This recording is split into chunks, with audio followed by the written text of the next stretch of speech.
नमस्कार दोस्तों, मैं कुलदीप सिंह चौधरी आपके सामने आज लेकर आया हूँ भारतीय इतिहास का एक चैप्टर सिंधु घाटी सभ्यता। दोस्तों, जैसा कि अभी लॉकडाउन के अंदर आपकी पढ़ाई जो है वो काफ़ी अस्त व्यस्त हो चुकी है, पढ़ाई में आपका मन नहीं लग रहा और क्या बार बार बच्चों के फ़ोन आते हैं कि क्या सोर्सेज रहे पढ़ने के।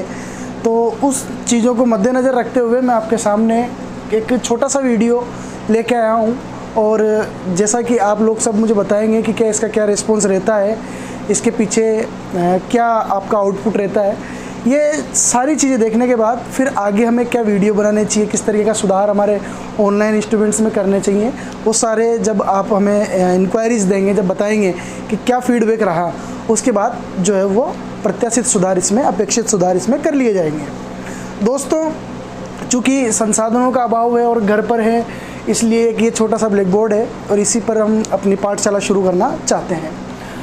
एक ऐसा चैप्टर इसका नाम है सिंधु घाटी सभ्यता। किताब खोल के बैठते हैं तो समस्याएं काफ़ी हमारे सामने होती है कि किस स्ट्रक्चर में इस चैप्टर को समझा जाए, और जब तक एक अच्छे टीचर की गाइडलाइन में हम अगर इस सिंधु घाटी सभ्यता जैसे वैदिक सभ्यता ये दोनों चीज़ें हम समझते नहीं है, वहाँ तक हमें ये बहुत पेचीदी लगती है, वहाँ हमें समझने में थोड़ी समस्या होती है। देखो, सबसे पहले हम टॉपिक स्टार्ट करना चाहते हैं तो इस टॉपिक की पृष्ठभूमि के अंदर, इसमें भूमिका में हमें थोड़ा सा समझना चाहिए कि वास्तविकता में सिंधु घाटी सभ्यता क्या है। टॉपिक हम स्टार्ट करते हैं और हमारा टॉपिक है सिंधु घाटी सभ्यता। अब आपके दिमाग में एक चीज़ आ रही होगी कि हमने जहाँ किताब के अंदर देखा तो वहाँ तो इसका नाम सिंधु सभ्यता था, या कहीं सिलेबस के अंदर या किताब के अंदर हमने देखा वहाँ इसका नाम हड़प्पा सभ्यता मिलता है, या कहीं और जगह हमने अगर देखा तो वहाँ इसका नाम सिंधु सरस्वती सभ्यता मिलता है। तो what is the reason? Sindhu सभ्यता अलग है, हड़प्पा सभ्यता अलग है, और क्या सिंधु सरस्वती सभ्यता अलग है? जी नहीं, ये तीनों एक ही सभ्यता, एक ही संस्कृति के नाम के रूप में जाने जाते हैं। देखें, सिंधु सभ्यता या सिंधु सभ्यता, सबसे पहले तो वो सभ्यता कि यहाँ ये इंडिया का मैप आपको दिख रहा होगा, इसमें यहाँ से तिब्बत के मानसरोवर झील से एक नदी हमारे जम्मू कश्मीर में बहती हुई कराची में जाके मिल जाती है। इस नदी का नाम है सिंधु नदी। और सिंधु के कई सारे ये पंच नदी का जो ये तंत्र है, जैसे झेलम हुई, चिनाब हुई, व्यास हुई, रावी हुई, सतलज हुई। प्रारंभ में जब इस सभ्यता के जो केंद्र निकले वो केंद्र सिंधु प्लस उसकी सहायक नदियों की घाटियों में निकले, इसीलिए इस सभ्यता का नाम रखा गया सिंधु घाटी सभ्यता। ध्यान से सुनना कि प्रारंभिक जो केंद्र यहाँ से निकले, यहाँ उत्खनन के दौरान जो प्रारंभिक नगरों के जो अवशेष हमें मिले वो प्रारंभ में सिंधु नदी और उसकी सहायक नदियों के तट पर या उसके किनारे पर वहाँ से हमें मिले, इसीलिए इसका नाम रखा हमने सिंधु घाटी सभ्यता। दूसरा नाम आता है हमारे सामने सिंधु सरस्वती सभ्यता। सरस्वती एक प्राचीन नदी है जो वर्तमान में घग्गर नदी के नाम से इसकी पुष्टि हुई राजस्थान में बहती है।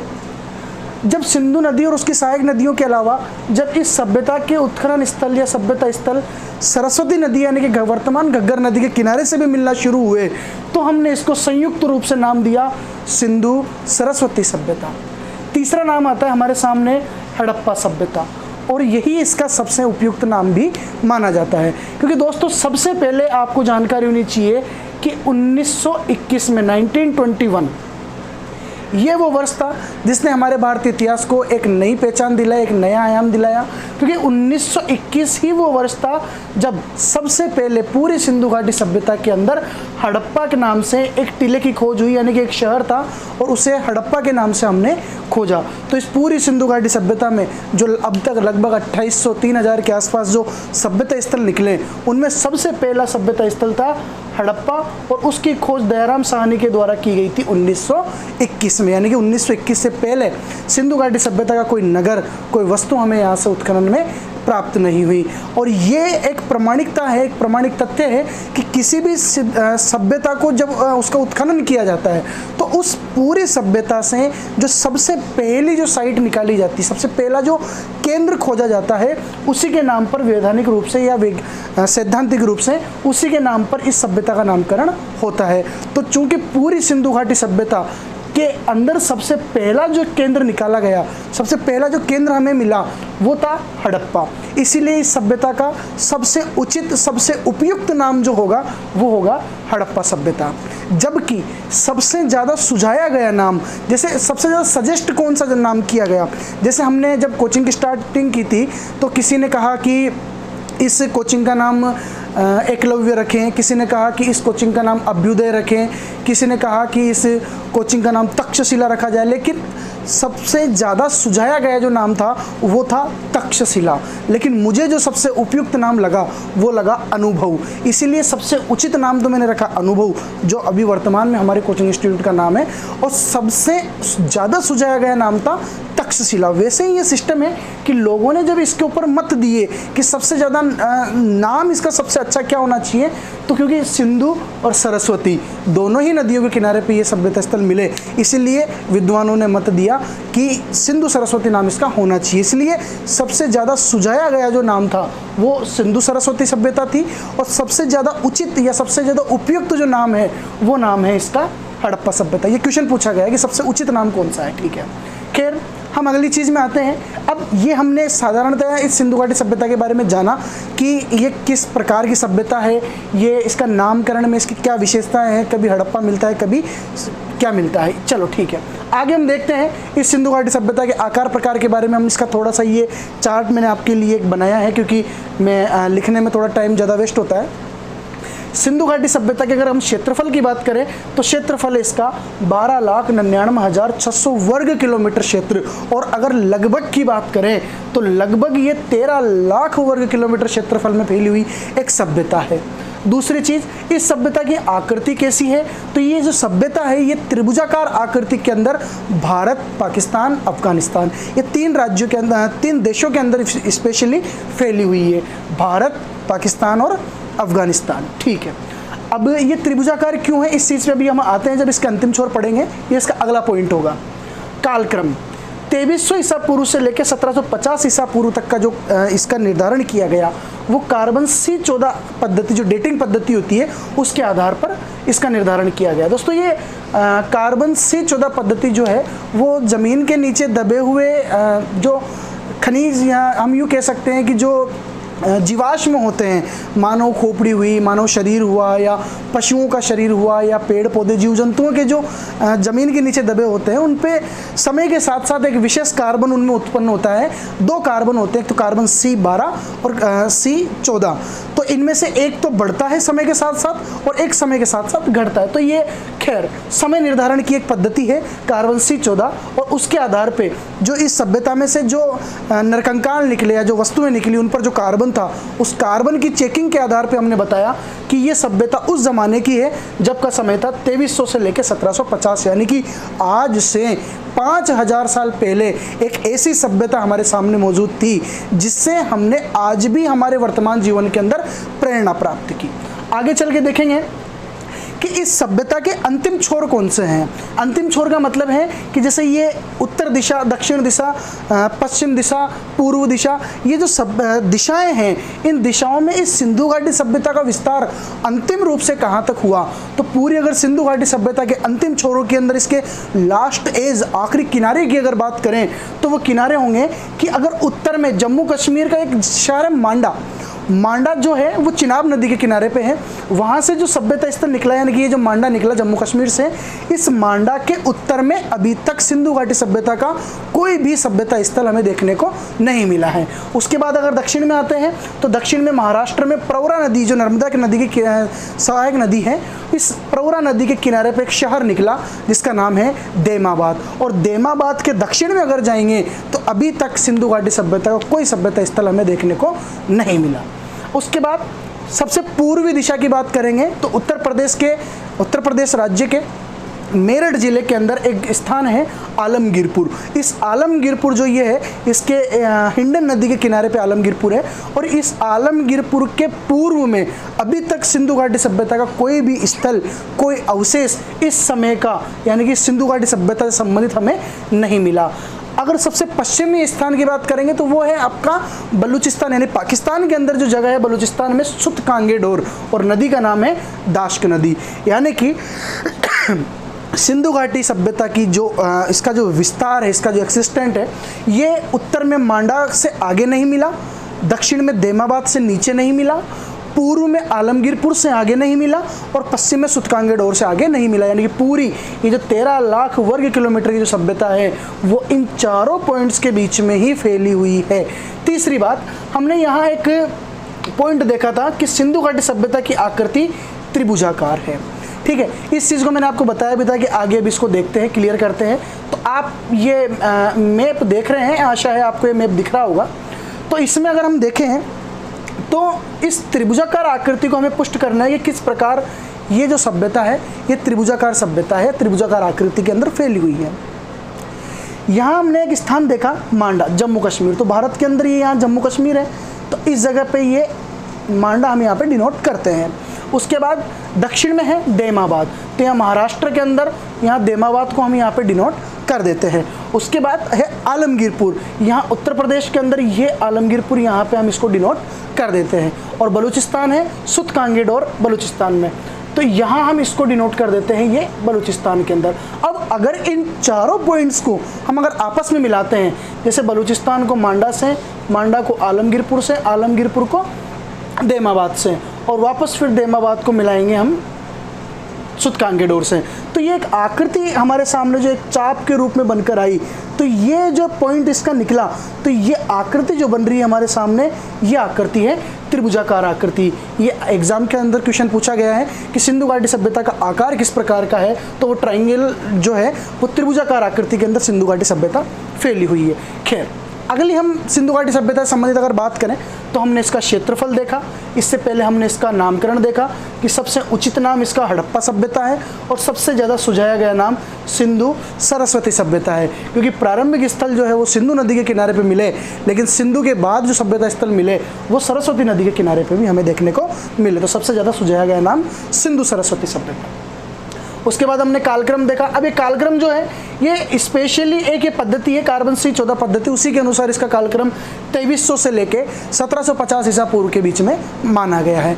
खैर, कई सारे इतिहासकार, कई विद्वान हैं, जैसे अर्नेस्ट मेके है या सर जॉन मॉर्शल है, माधो स्वरूप वत्स है, फेयर सर्विस है, रफ़ीक मुगल जी हैं, इन सब ने इस सभ्यता का अलग अलग टाइम बताया। कि किसी ने बताया, जैसे अर्नेस्ट मेके बताता है कि ये 2800 से लेके 2500 के बीच में रही, या माधो स्वरूप वत्स किसका कुछ और बताते हैं, जैसे सर जॉन मॉर्शल जो पुरातत्व विभाग के निर्देशक भी थे उस ज़माने में, वो 3250 से लेके लगभग 2800-2750 तक ये बताते हैं। ये अपने कोर्स का इतना नहीं है, तो हमें ये ध्यान रखना है कि कार्बन C14 पद्धति के अनुसार सर्वाधिक मान्य मत। हाँ, इस कार्बन C14 पद्धति के अलावा झा एंड श्रीमाली, गंगानाथ झा एंड श्रीमाली की एक बुक आती है, बहुत ऑथेंटिक बुक है। इसके अलावा मैम रोमिला थापर मैम जो है इतिहासकार, उनकी किताब के अनुसार भी ये 2300 से लेकर 1750 ही इसका मेन टाइम माना जाता है। अब बात करें कि सिंधु घाटी सभ्यता में जो खोज हुई, यहाँ से जो नरकंकाल निकले, उन नरकंकालों के अंदर जो प्रजातियाँ हमें देखने को मिली वो प्रजातियाँ कौन कौन सी थी, यानी कि यहाँ किस किस प्रकार के लोग बाग रहा करते थे। तो यहाँ जो प्रजातियाँ हमें मिली उन प्रजातियों की संख्या है कि स्पेशली 4 प्रकार की प्रजातियों के अवशेष यहाँ से मानव खोपड़ी या मानव कंकाल के रूप में हमें देखने को मिले। एक प्रजाति थी जिसका नाम था प्रोटो ऑस्ट्रेलाइड, एक थी मंगोलाइट, एक थी अल्पाइन और एक थी भूमध्य सागरी। और इनमें भी अगर सबसे ज़्यादा देखें तो सबसे ज़्यादा अगर प्रपोर्शन, सबसे ज़्यादा अनुपात अगर किसी का मिलता है तो वह है भूमध्य सागरीय। अब आपके दिमाग में आ रहा होगा कि ये प्रोटो ऑस्ट्रेलाइड, मंगोलाइड, अल्पाइन और भूमध्य सागरीय ये क्या चीज़ें हैं। तो दोस्तों, मानव भूगोल जो है, भूगोल में इंसान को जो शरीर का जो मानव का कंकाल है उसकी जो संरचना है उसे किसी विशेष नस्ल के आधार पे, प्रजाति के आधार पर उसको डिनोट किया गया है। जैसे आपके सामने अगर हम अभी नॉर्मली हमारे सामान्य जीवन की बात करें तो अगर जैसे कोई एक आदमी है जिसका लगभग 7 से 7.5 फुट तो उसकी लंबाई है, बड़े बड़े उसके बाल हैं, यहाँ की हड्डियाँ उभरी हुई है, मोटे मोटे होठ है और भरा पूरा शरीर है और काला बिल्कुल रंग है, अगर वो हमें कहीं देखने को मिले तो हमारे दिमाग में सीधी सी एक आकृति बनती है कि यार ये तो वेस्ट इंडीज़ का है। या ऐसा कोई आदमी हमें देखने को मिले जिसका कद 3 से 3.5 फुट है और बिल्कुल छोटी छोटी सी उसकी आँखें हैं, गोरी बिल्कुल चमड़ी है, और उसको हम देखने तो हम ये समझते हैं सामान्य सा कि ये चाइनीज़ है या जैपनीज़ है। तो उसी आधार पर भूगोल में मानव के शरीर को कई भागों के अंदर, कई नामों के अंदर, कई प्रजातियों, कई नस्लों के अंदर, कई श्रेणियों के अंदर डिवाइड किया गया है।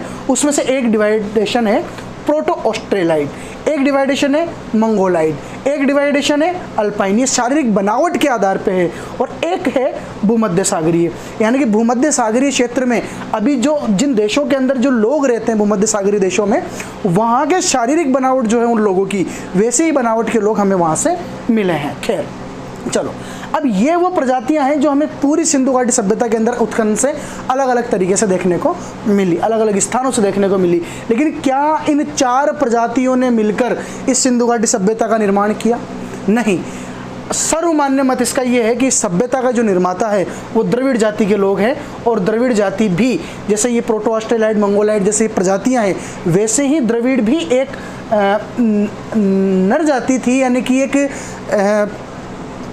नस्ल के आधार पर इनको डिनोट किया गया था कि ये द्रविड़ जाति इस प्रकार की होगी। ठीक है, अब हमने ये सारी चीज़ें देखी, सिंधु घाटी सभ्यता का नामक्रम वगैरह देखा, कालक्रम देखा, नामकरण देखा, अंतिम छोर देखे, निर्माता देखे, यहाँ की ट्रायंगल शेप कैसे है, कौन सी नदी के किनारे पे थे, सबसे उचित नाम कौन सा है, ये सारी चीज़ें हमने देखी। अब हम एक इम्पोर्टेंट सी बात करते हैं बेसिकली जो हमें जाननी चाहिए कि ये ज़माना था जब 1921 के अंदर सिंधु घाटी सभ्यता की खोज हुई। और उस समय पे उपनिवेशिक काल में हम जी रहे थे, यानी कि हमारे ऊपर जो है वो ब्रिटिशर्स का शासन हुआ करता था।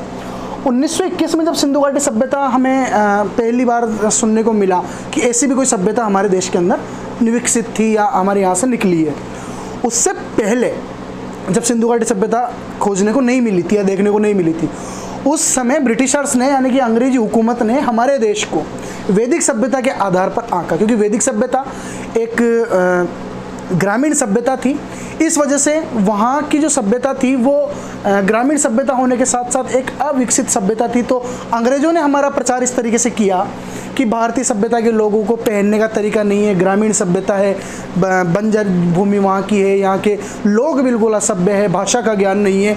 इस तरीके से हमें दिखाया गया, विज्ञान का तो कोई दूर दूर तक कोई ज्ञान नहीं है। लेकिन जब पहली बार 1921 में सिंधु घाटी सभ्यता के दर्शन हुए, यानी कि हड़प्पा का जो टीला 1921 में निकला और दुनिया के सामने जब यह आया, तो उस समय अंग्रेज़ों ने अपने दांतों तले अंगुली दबा ली, उनके पैरों के नीचे से जो है वो ज़मीन खिसकने लगी। क्योंकि इस सभ्यता के अंदर इनका मेडिकल इतना सॉलिड था कि अब तक, यानी कि 1921 तक अंग्रेज़ों ने वैसा मेडिकल साइंस डेवलप नहीं किया था। इन लोगों को साइंस यानी कि धातु विज्ञान इतना गजब था कि अंग्रेज़ों ने अभी तक उसे अप्लाइड नहीं किया। इन लोगों का नगर नियोजन, जिसके लिए पूरी सिंधु घाटी सभ्यता जानी जाती है, आज भी हमारे देश के कई सारे ऐसे नगर हैं जो सिंधु घाटी सभ्यता की तर्ज पर बने हैं। इसका नगर नियोजन वो हमारा अगला वीडियो होगा, हम वहाँ पर इसको एक बार कैरी करेंगे। तो नगर नियोजन हुआ या यहाँ की सड़कें हुई, यहाँ के जो लोग थे उनकी नॉलेज, यानी कि साइंस के क्षेत्र में, मेडिकल साइंस के क्षेत्र में इनकी जो नॉलेज थी, या इनके मकान बनाने के जो तरीके थे, मकानों के अंदर आज हमने 5000 साल के अंदर आके सिर्फ सड़कें बनाई है, पक्के मंजिल बनाई है कि नगर को नगर होने के लिए पक्के मकान होने चाहिए, तो वो उनके पास भी थे। 1 या 2 मंजिला मकान होने चाहिए, वो मकान, वो ढांचे उनके पास भी थे। मकान में अलग से लेट बाथ होने चाहिए, इनके पास भी थे। आज मकान के अंदर जो है वो सेपरेट किचन होना चाहिए, इनके पास भी थे। इवन इनके किचन्स के अंदर चिमनियाँ भी लगी हुई थी, इनके मकानों के अंदर से गंदा पानी बाहर निकालने के लिए नालियाँ भी लगी हुई थी। तो इस आधार पर हम ये कह सकते हैं कि हमारी सभ्यता की शुरुआत, हमारे भारतीय संस्कृति की जो शुरुआत है वो वैदिक सभ्यता, जो ग्रामीण सभ्यता थी, उस वैदिक सभ्यता से न मानकर एक नगरीय सभ्यता से हमारी शुरुआत हुई। और क्योंकि इस पूरी सिंधु घाटी सभ्यता के अंदर जो नगर मिले हैं उन सब में पक्की सड़कें थी, या आज जो आधारभूत सुविधाएं नगर में चाहिए वो सारी सुविधाएं उनके पास मौजूद थी।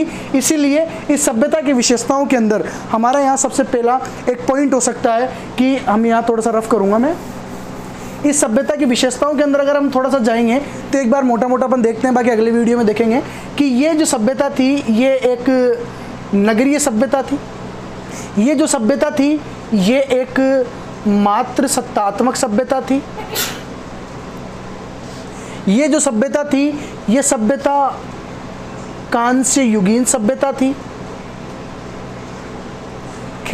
तो नगरीय सभ्यता यानी कि एक नगर होने के लिए जो सुविधाएं चाहिए वो सुविधाएं इनके पास भी थी, यानी कि मकानों के अंदर स्नानागार थे, मकान पक्के थे, 1 मंजिला 2 मंजिला मकान हुआ करते थे, गोदाम के रूप में अन्नागार थे, स्नानागार थे, पक्की सड़कें थी, नालियाँ थी, सारी सुविधाएं इनके पास थी। इसीलिए हमने इसको एक नगरीय सभ्यता के तर्ज पर रखा।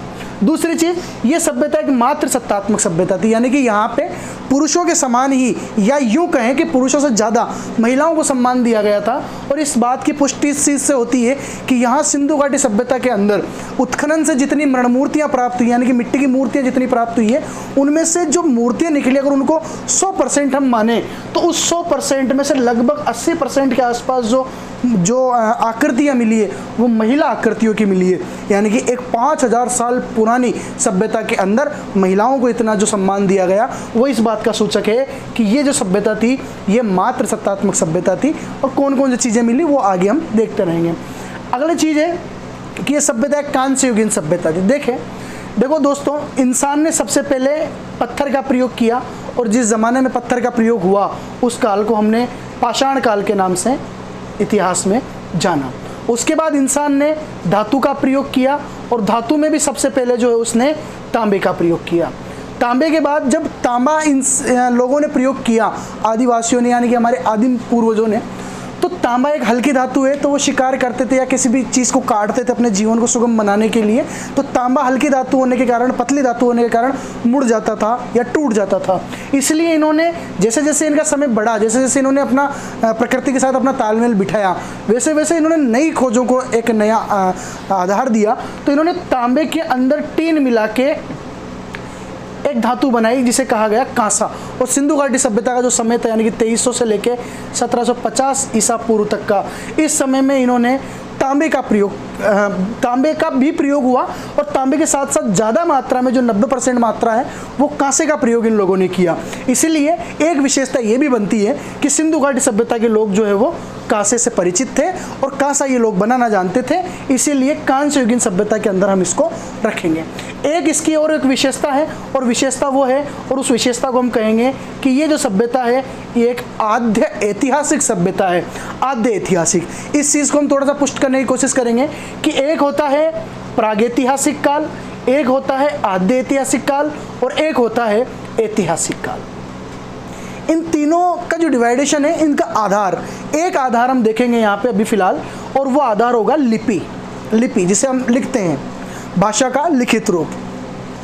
प्रागैतिहासिक काल उस जमाने को कहते हैं, उस समय को, इतिहास के उस घटनाक्रम को कहते हैं जब इंसान के पास लिपि मौजूद नहीं थी। और जब लिपि मौजूद नहीं थी तो इंसान ने उसको पढ़ा भी नहीं, क्योंकि जाहिर सी बात है अगर कुछ लिखा हुआ नहीं है तो उसको हम पढ़ेंगे कहाँ से।